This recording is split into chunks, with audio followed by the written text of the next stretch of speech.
네, 안녕하세요. 임경숙 변호사의 생활법률. 안녕하세요. 임경숙 변호사. 안녕하세요. 진행의 정혜연입니다. 네, 내외뉴스통신에서는요, 앞으로 다양하고 유익한 콘텐츠들을 만들어 나갈 예정입니다. 여러분들의 좋아요와 구독은 큰 힘이 됩니다. 네, 변호사님, 벌써 11월의 끝자락에 저희가 서 있습니다. 네, 맞습니다. 벌써 2021년도 12월 한 달밖에 안 남았네요. 네, 정말 믿어지지가 않는데요. 혹시 변호사님께서는 2021년 그 끝 마무리 계획이 있으신가요? 네, 저는 올 한 해 남은 소송건들 무사히 잘 마무리되길 바라고요. 네. 기자님은요? 네, 저 역시도요, 올 한 해 진행 잘 마무리하고 잘 끝맺음하는 겁니다. 네, 그렇다면요, 이번 주 주제 바로 만나보시겠는데요. 바로 이번 주 주제는요, 간병살인입니다. 바로 사례 만나보시죠.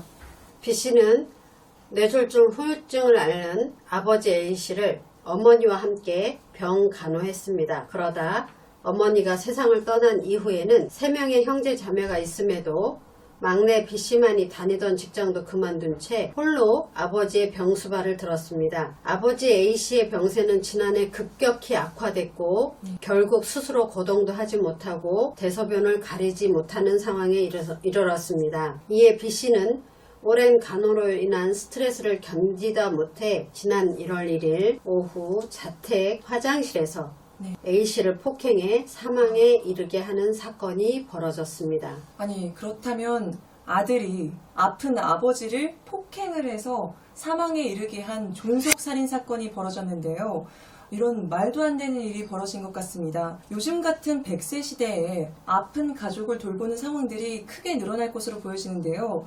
그렇다면 변호사님, 이러한 상황에서 벌어지는 이러한 스트레스의 부작용 때문일까요? 네, 맞습니다. 가정에서 치매 환자를 포함한 중증 환자를 돌보는 것은 가족 갈등을 넘어 가족 붕괴까지 일으킵니다. 네. 치료 또한 기한이 없죠. 간병으로 인해 가족들은 신체적, 심리적, 경제적 고통을 겪게 됩니다. 그 다음에 간병하는 사람이 일정한 직업이 없는 상태에서 네. 병원비가 수천만 원에 이르게 되니 네. 정말 막막했을 겁니다. 네. 이러한 상황은 존속살인을 포함해서 자살까지도 이어질 수 있습니다. 네, 살인, 그것도 존속살인은 정말 두둔되어질 수 없는 악한 범죄인데요. 하지만 앞서 변호사님께서 말씀해 주신 것처럼 이러한 상황들이 아예 이해가 되지 않는 것도 아닙니다.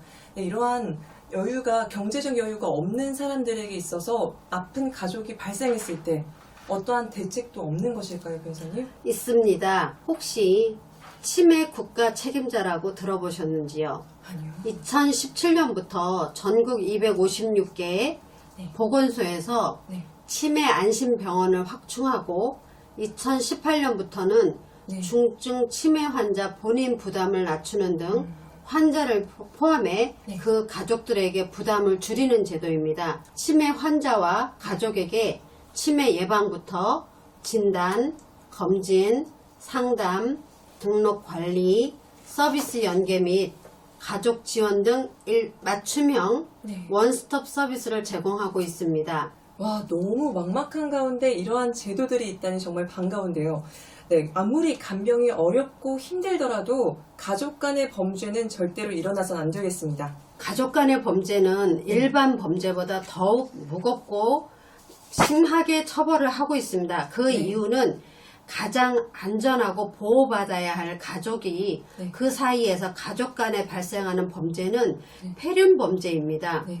사회 구성의 근간이 되는 가족 공동체의 붕괴를 방지하고자 하는데 그 목적이 있기 때문입니다. 네.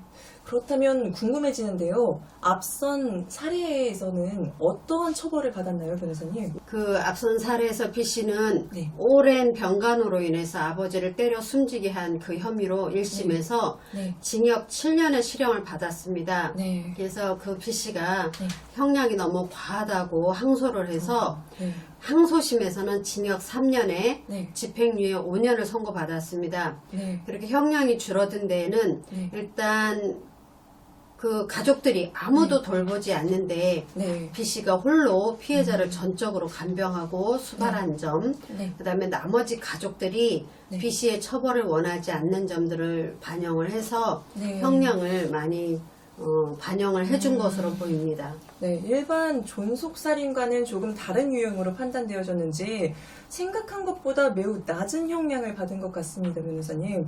앞서 말씀하신 부분처럼 존속살인은 정말 어떤 일반 범죄보다도 무거운 형량을 받아야 마땅하나 가해자의 오랜 간병지옥으로 인해서 받은 정신적 고통을 정상 참작해 준 것으로 보여지는데요. 살인은 어떠한 이유에서도 정당화될 수 없습니다. 다만 이러한 간병지옥과 같은 가정의 어려움에 있는 상황에서 이러한 사건들을 예방하기 위해서는 앞서 말씀드린 치매 국가 책임자라든가 기타 다양한 법적인 지원을 받도록 하는 게 좋습니다. 네, 오늘 변호사님께 그 간병 살인에 관한 사례들과 이를 방지하기 위한 제도들에 대해서 알아보았는데요.